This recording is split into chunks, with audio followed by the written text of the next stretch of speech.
موجود ہیں. اگر ذکر کرنے والے کو ریاکاری کا خدشہ ہو یا نمازیوں کا یا آرام کرنے والوں کو تکلیف پہنچنے کا خطرہ ہو تو پھر آہستہ ذکر کیا جائے، ورنہ بلند آواز سے ذکر کرنے میں کوئی حرج نہیں. اور غدو والآصال کا مطلب یہ ہے کہ صبح بھی کیا جائے، شام کو بھی کیا جائے. اب فجر کی نماز کے بعد اور عصر کی نماز کے بعد کوئی اور نماز نہیں پڑھ سکتے، لیکن آپ اس دوران میں بیٹھ کے ذکر تو کر سکتے ہیں، قرآن تو پڑھ سکتے ہیں، تسبیح تو کر سکتے ہیں. تو بہرحال جس طریقے سے بھی ہے اللہ رب العزت نے جو ہے وہ ذکر کی بار بار جو ہے وہ لوگوں کو کہا، فرمایا کہ تم ذکر کرو. تو اس سے یہاں پر ہماری یہ سورہ انفال ختم ہوتی ہے. اس سے آگے یہاں پر ہماری یہ والی سورہ ختم ہوتی ہے، آگے ہم سورہ انفال شروع کریں گے. سورہ اعراف ختم ہوئی، سورہ انفال شروع کریں گے. سورہ جو انفال ہے اس کا یہ سورہ مدنی سورت ہے، اور مدنی سورت وہ مطلب یہ مدینہ میں نازل ہوئی، اور اس میں 75 آیتیں ہیں، 75 آیتیں ہیں اور 10 رکوع ہیں. اور اس میں انفال اس کا نام رکھنے کی وجہ جو ہے وہ نفل کی جمع ہے، اور اس کا مطلب ہے غنیمت کا مال، یعنی کہ وہ مال جب مسلمانوں کی اور کافروں کی جنگ ہوتی ہے تو جنگ کے بعد مسلمانوں کو جو مال ملتا ہے اس کو غنیمت کہتے ہیں، اور وہ مال غنیمت کے احکامات اس صورت میں آئے ہیں. اس صورت میں خوف خدا کی فضیلت بیان کی گئی ہے، اور رسول اللہ صلی اللہ علیہ وسلم کو کافروں کی سازشوں سے جو اللہ رب العزت نے بچایا ان کا بیان ہے، اللہ پر توکل کرنے کا بیان ہے، اور مسلمانوں کو جو اپنے کانٹریکٹس اور جو کافروں کے ساتھ معاہدے کیے ہیں ان کو پورا کرنے کا حکم دیا گیا ہے. اور ہم اس میں آگے چلتے ہیں.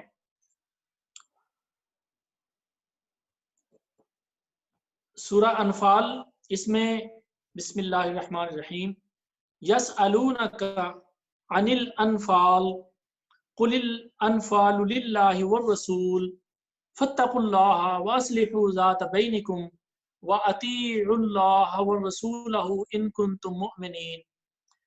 کہ اے محبوب آپ سے یہ غنیمت کے بارے میں پوچھتے ہیں تو تم فرماؤ کہ غنیمت کا مال جو ہے اس کا مالک اللہ اور اس کا رسول ہے. تم اللہ سے ڈرو اور آپس میں اس کی وجہ سے لڑائی جھگڑا نہ کرو، یعنی کہ مال غنیمت کی وجہ سے لڑو نہیں، اللہ اور اس کے رسول کی اطاعت کرو اگر تم مومن ہو. جس طرح سے حضور اس کو تقسیم کر دیں اسی طریقے سے اس کو مان لو، اس کے اوپر اعتراضات نہیں کرنا چاہیے. تو اس میں جو اگلی آیت ہے آیت نمبر 2، انما المؤمنون الذین اذا ذکر اللہ وجلت قلوبہم وَإِذَا تُلِيَتْ عَلَيْهِمْ آيَاتُهُ زَادَتْهُمْ إِيمَانًا وَعَلَىٰ رَبِّهِمْ يَتَوَكَّلُونَ الَّذِينَ يُقِيمُونَ الصَّلَاةَ وَمِمَّا رَزَقْنَاهُمْ يُنْفِقُونَ. تو یہ جہاں پر اللہ تعالیٰ نے مومنین کی صفات بیان کی ہے، ابھی ہم پچھلی صورت میں نبی اکرم صلی اللہ علیہ وسلم کی صفات پڑھ کے آئے، اب مومنین کی صفات اللہ رب العزت بیان فرما رہا ہے. فرمایا کہ حقیقی ایمان والے تو وہی ہیں، بے شک ایمان والے وہ ہیں کہ جب ان کے سامنے اللہ کا ذکر کیا جاتا ہے تو ان کے دل جو ہے وہ اللہ کی یاد میں پگھل جاتے ہیں، وہ ڈر جاتے ہیں. وَإِذَا تُلِيَتْ عَلَيْهِمْ، جب ان پر اللہ کی آیتیں پڑھی جاتی ہیں تو ان کا ایمان بڑھ جاتا ہے. جب وہ اللہ کا ذکر سنتے ہیں، اللہ کی آیتیں سنتے ہیں تو ان کا ایمان بڑھ جاتا ہے. their ایمان is increased. اور یہ اللہ پر توکل کرنے والے ہیں، بھروسہ کرنے والے ہیں، اللہ پر ڈیپینڈ کرنے والے ہیں. اور یہ لوگ جو ہیں یہ وہ ہیں جو نمازیں قائم کرتے ہیں اور جو کچھ ہم نے ان کو دیا ہے اس کو اپنے رب کے راستے میں خرچ کرتے ہیں.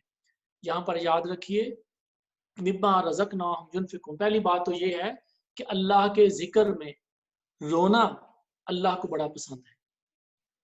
اللہ کا قرآن پڑھتے ہوئے رونا اللہ کو بڑا پسند ہے، اور نماز پڑھتے ہوئے اگر کسی کی آنکھ میں اللہ کی یاد سے، اس کے خوف سے، اس کے تقوی سے آنسو آ جائیں تو اللہ کو بڑے پسند ہیں. ان کا ذکر یہاں پہ فرمایا ہے. اور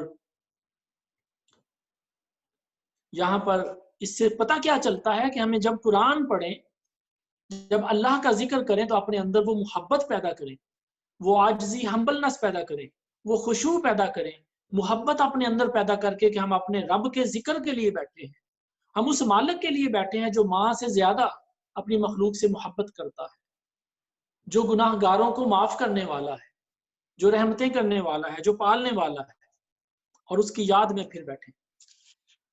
تو پھر جو یہاں پہ ينفقون، اس کی تھوڑی سی بات میں کرنا چاہتا ہوں کہ اللہ رب العزت جب اپنے بندوں کو رزق عطا فرماتا ہے تو رزق میں ہر وہ چیز ہے، ہر وہ نعمت ہے جو اللہ تعالیٰ کی طرف سے تمہیں ملی، تمہارا مال، تمہاری صحت، تمہارا علم، اور تمہاری جاہ و حشمت اور ٹریننگ، اور جو کچھ بھی ہے اللہ تعالیٰ کی طرف سے تمہیں ملا، وہ رزق ہے۔ اس کو اللہ کے راستے میں کیسے استعمال کرنا ہے اس کے بارے میں سوچئے۔ اگر اللہ نے آپ کو مال دیا ہے تو اس کے راستے میں زکوٰۃ نکالیں، صدقہ و خیرات کریں، اور اگر اللہ نے آپ کو صحت اور تندرستی دی ہے تو اپنے آپ کو اللہ کے رستوں میں لگائیں، اللہ کے کاموں میں لگائیں۔ اور اگر علم دیا ہے تو پھر اس کو پھیلائیں، اس کو لوگوں تک پہنچائیں تاکہ لوگ اس سے فائدہ لیں۔ تو جب تک آپ کے علم کا فائدہ لوگوں کو ہوتا رہے گا، آپ نے کسی کو اچھی بات پہنچائی تو جب تک وہ لوگ اس پر عمل کرتے رہیں گے آپ کو بھی اس کا ثواب ملتا رہے گا۔ اور یہاں پر اس سے آگے چلتے ہیں، آیت نمبر 17 ہے، یہ واقعہ میدان بدر کا ہے۔ ہم پہلے پیچھے پڑھ چکے ہیں واقعہ بدر، غزوہ بدر کا واقعہ۔ یہاں پہ مختصر ایک اور اس سے ریلیٹڈ ریلیونٹ جو ہے وہ آیت مبارکہ آئی، تو ہم اس کو تھوڑا سا بیان کرتے ہیں۔ آیت نمبر 17، فَلَمْ تَقْتُلُوهُمْ وَلَكِنَّ اللَّهَ قَتَلَهُمْ وَمَا رَمَيْتَ إِذْ رَمَيْتَ وَلَكِنَّ اللَّهَ رَمَى وَلِيُبْلِيَ الْمُؤْمِنِينَ مِنْهُ بَلَاءً حَسَنًا إِنَّ اللَّهَ سَمِيعٌ عَلِيمٌ، کہ ان کو تو تم نے نہیں قتل کیا